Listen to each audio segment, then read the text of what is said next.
Na wasalimu kwa jina la Jamhuri ya Muungano, wadau wa elimu, wilaya ya Mlimba. Ni kipindi kingine tunaangalia namna ya kutunga mtihani ulio bora, na leo ni somo la English. Jina langu ni Alion H. Moria. Karibu. Okay, linapofika swala la kutunga mtihani, kuna vitu vile ambavyo siwezi kuviacha. Kuna format na kuna syllabus. Ili ini guide, situngi tu kwa sababu naelewa labda masomo husika au naelewa topic husika. Nafuata syllabus na format kufuata utaratibu ule uliowekwa na Wizara ya Elimu. Okay, bila kuchelewa tuangalie format inatuelekeza nini na inatutaka nini katika hayo. Okay, na scroll English language. Ta scroll. Maana kipengele kinachonielekeza sana ni kipengele hiki hapa. Kipengele namba 4 ambao ni assessment rubric. Na naspandisha kidogo tena tukione vizuri. Na hiki kipengele ambacho ni assessment rubric, moja kwa moja ninapopata format mimi naenda kuangalia hapo, maana hii ndo mfumo mzima wa pepa langu. Yaani hii inanielekeza kuwa mtihani ambao tunaenda kuutunga lazima muda wake huu ni muda ambao ni elekezi kwa mtihani wa Kiingereza kuwa ni masaa 2 na dakika 30. Kwa watoto wenye mahitaji maalum ili utachukua masaa 2 na dakika 55. Hizi zote ni instruction given ambazo hata mimi ninapoandika mtihani lazima niziandike ili zimpe mwongozo mtoto, kama mimi ninavyopewa mwongozo na format kipindi ninavyoandaa. Hii paper itakuwa na section 3 ambazo zimeelezwa ni A, B na C, ambazo zitakuwa na maswali kwa ujumla maswali 10. Hiki ni kipengele ambacho ni kwa ajili ya huyu mtoto, huyu mwanafunzi natakiwa ayajibu haya maswali yote kwa kila section. Toto ya alama. Huu mtihani kwenye alama lazima uwe na alama 100 bila kuzidisha, bila kupungua. Nikitimiza hivyo ni kwamba naifuata format kama inavyonielekeza. Section A itakuwa na maswali 2. Swali la kwanza linahusisha item 10 za multiple choice. Kila item itakuwa na alama 1. Hili swali la multiple choice itakuwa na alama 10 kwa ujumla wake. Kwa swali la pili sasa ni matching item question, ambalo litakuwa na item 5 na kila item ina alama 1, ambao kwa jumla wake zinakuwa alama 5. Section A tukijumlisha question 1 na question 2 tunapata alama 15. Hapo tumemalizana na section A. Okay, section B na scroll kidogo tena. Section B itakuwa na maswali 7. Maana yake kuanzia swali la 3 hadi la 9. Hiyo ni section B, ambayo itakuwa na short answer questions, na kila swali litakuwa lina alama 10, ambao kwa jumla tunapata alama 70. Hizi 70 ongeza na zile 15 za wako tunapata 85. Hapa tumebakiza max 15 ambapo tutaipata hapa kwenye maswali ya section C. Hapo ninakuwa nimemaliza kabisa. Hapo inakuwa niko kwenye utaratibu wa format, na hiyo ni kwenye cover page. Bila kusahau heading ya cover page, Prime Minister Office, Regional Administration and Local Government. Hiyo heading tunasema mtihani ni unafanyika wapi, utakuwa na section ngapi, na alama zake, na yale maelekezo yote mtoto natakiwa umwelekeze vizuri, ili anapotoka ile cover page au anajua ndani anaenda kukutana na nini. Okay, hizi zote ni instructions za cover page. Mfano wa swali langu huu hapa. Write the sentence correctly. Ndio swali langu. Namwandikia mtoto hili hapa. Namwandikia hivi, I cooked rice and meat yesterday in a competence based way. Hili swali, je, niko sawa? Na nikimuuliza hivyo, napima nini hapa? Nataka kujua nini kwa mtoto. Format inatutaka tuulize maswali in a competence based way. Nitamtafutia namna ya hadithi, nipime uelewa wake, nipime ni namna gani anaelewa. Naweza tunge nikamwandikia hivi, swali langu ni write this sentence correctly. Hivi hapo ninampima nini mtoto? Ni kwamba nataka nipate direct jibu, ila sijampima kama ninavyoelekezwa na format. Bado ni swali na inaweza likajibika, lakini sijapima. Kuna vitu vingi sijavipima ndani ya huyu mtoto. Maana yake badala ya kumwandikia write this sentence correctly, naweza kuja na story. Kasema ni kwa mfano, naweza sema hivi, one of my friends yesterday posted a cooked rice and meat yesterday.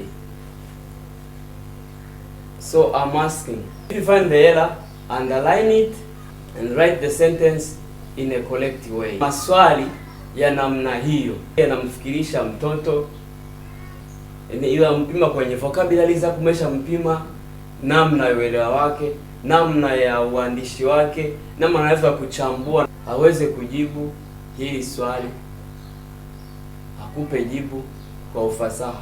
Maana hapo kwanza umepima na uelewa wake, namna ya kung'amua mambo, namna ya kujibu.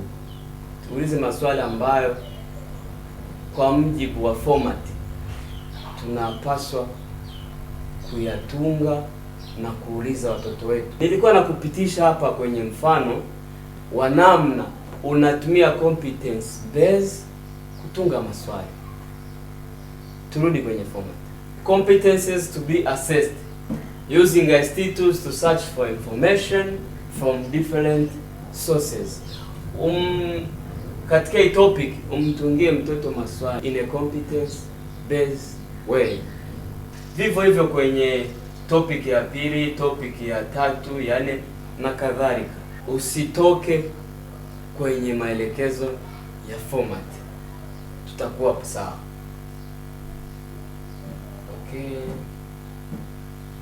Okay, na scroll kidogo hivi. Kuna table of specifications. Tunafahamu main competence na tunaelewa specific competences. Maana sasa kwa ile topic ya using ICT tools search for information from different sources, swali tunalotunga liwe lina mlengo huu, skills to be tested, ambao ni remembering, understanding, applying, analyzing, evaluating and creating. Tukifanya hivyo tunafuata utaratibu format. Tunatunga maswali kwa kufuata utaratibu wa format tukiwa na mlengo wa kupima remembering, understanding, applying, analyzing, evaluating na creating. Tunafuata utaratibu, tunakaa kwenye mfumo ili kuinua ufaulishaji wetu. Na nikisha hakikisha siko nje ya mfumo, nimesha ifuata vizuri table of specifications, kuna kitu kingine ambacho sikisahau ambacho kipo kwenye syllabus. Okay. Naomba tuone kwenye syllabus, uone ni kipengele gani kingine ambacho huwa kinanipa uhakika wa kutunga mtihani na kusema mtihani wangu uko kwenye ubora. Naam. Hii ndiyo syllabus. Twende moja kwa moja kwenye kipengele ambacho ni muhimu kwangu na naamini ni muhimu kwako, kama tunatunga maswali ambayo yanaendana na muda. Okay, nenda moja kwa moja. Okay, scroll kidogo mpaka hapa form 2. Kidogo nipandishe tuone vizuri.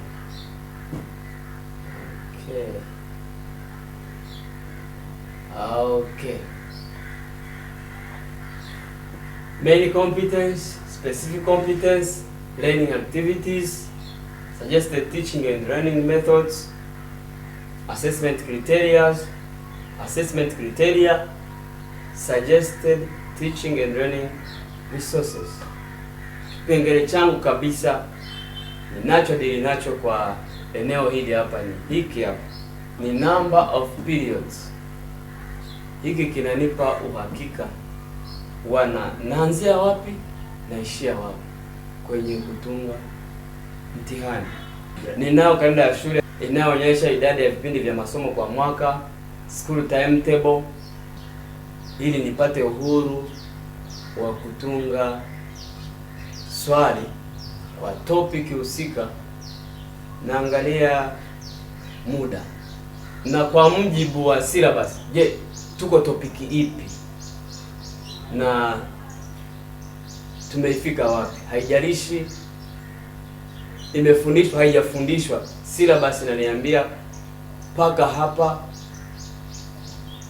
vipindi vimefika kadhaa. Tuseme ni vipindi vitatu kwa wiki. Maana yake sasa hii topic hii nipate uhuru wa kutunga swali hapa mpaka nihakikishe imeisha. Na hii nikifanya mahesabu yangu ambayo kama kwa wiki ni mara 3, maana yake itahitaji wiki 5 ziwe zimeisha ndio niweze kutunga swali hapa kabisa. Nakuwa sipo nje na nakuwa nipo kwenye ubora ambao syllabus na format vinatutaka, ili niwe na mafanikio hapo ambayo ndio malengo, kupambania ufaulishaji mzuri na kuwa kwenye viwango bora. Ni lazima nisome format inasemaje na vile vipengele vyake. Nikitoka hapo nije kwenye syllabus, ni dili na hii number of periods. Ninapoenda kwenye school timetable na nionyesha masomo, maana yake sipotei. Syllabus na nionyesha vipindi, naoanisha ule muda. Huu ni mwezi wa ngapi? Huu mtihani nao waandaa ni topiki ipi imefikiwa, au ile topic ambayo nataka kutungia swali kwa muda huu imefikia wapi? Je, imeshaisha? Je, hapo wiki ya kwanza au ya pili? Maana yake napotunga swali nihakikishe nipo kwenye muda na nizingatie, bila kusahau kuzingatia zile competence basis, sababu hivyo nikiviweka kwenye hesabu inayoana itanipa matokeo mazuri. Kwa hiyo ili nipate mtihani ulio bora na ulio kwa muda, ni lazima nipitie syllabus, lazima nipitie format, lazima nipitie school timetable, na vyote ni linki kwenye hesabu moja, nione hiki kwa muda huu, hiki kwa muda huu. Hapo nitapata mtihani ulio sawa na maswali yangu ni base kwenye competence. Hapo ubora tunauona kabisa. Nikushukuru. Kama una swali usisite kuuliza, na kama una hoja inayojenga, karibu. Lengo ni tuinue viwango vyetu vya ufaulishaji na watoto tuwape haki yao, na kusihi usiache kufuatilia vipindi vingine vinavyofuata. Kuna mengi zaidi ya kujifunza. Asanteni sana.